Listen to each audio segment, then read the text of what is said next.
સાંસદની સભા બાદ સાગબારા તાલુકાના ગ્રામજનોનું એક જૂથ આંદોલન બળદ હળ સાથે જંગલ જમીન ખેડાણ માટે હલગામ પાડી દોલનવાડી અને ખોપીના ગ્રામજનોનો આક્ષેપ વર્ષોથી જે જમીન પર જીવન નિર્વાહ કર્યો તે હવે ખેતીથી રોકવામાં આવે છે. ખેડૂતોની વેદના કોણ સાંભળશે?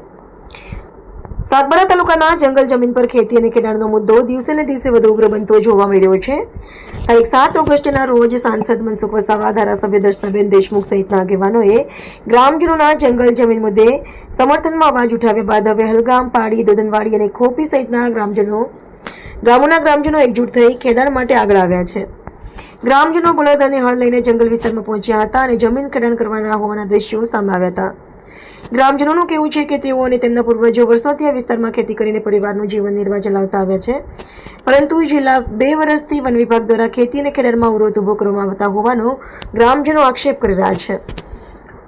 વર્ષોથી ખેતી કરી હવે રોકવામાં આવે છે. ગ્રામજનોનું કહેવું છે કે આ જમીન પાત્ર જમીનનો ટુકડો નથી, પરંતુ તેમના પરિવારના જીવન નિર્વાહનું મુખ્ય સાધન છે.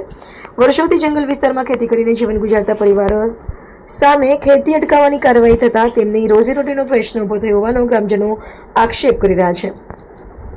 ગ્રામજનોનો વધુમાં પ્રશ્ન છે કે દેશની આઝાદી માટે આદિવાસી સમાજે ઐતિહાસિક યોગદાન આપ્યું છે.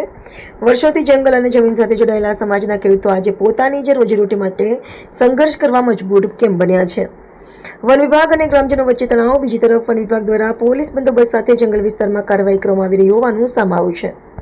ગ્રામજનોએ ખેડાણ કરતા અટકાવવાના પ્રયાસો વચ્ચે બંને પક્ષો વચ્ચે તણાવની સ્થિતિ સર્જાઈ છે. વન વિભાગ તરફથી જંગલ જમીન અંગે કાયદા અને નિયમો મુજબ કાર્યવાહી કરવામાં આવતી હોવાનો પક્ષ હોઈ શકે છે, જ્યારે ગ્રામજનો પોતાના પરંપરાગત ખેતીના હક અને જીવન નિર્વાહના પ્રશ્નને આગળ ધરી રહ્યા છે. ખેડૂતોની વેદના કોણ સાંભળશે? ગ્રામજનોને સવાલ હવે સીધો વહીવટી તંત્ર અને રાજ્ય સરકાર સામે. જો અમે વર્ષોથી આ જમીન પર ખેતી કરવા રહ્યા છીએ તો અમારી સમસ્યાનો કાયમી ઉકેલ ક્યારે આવશે?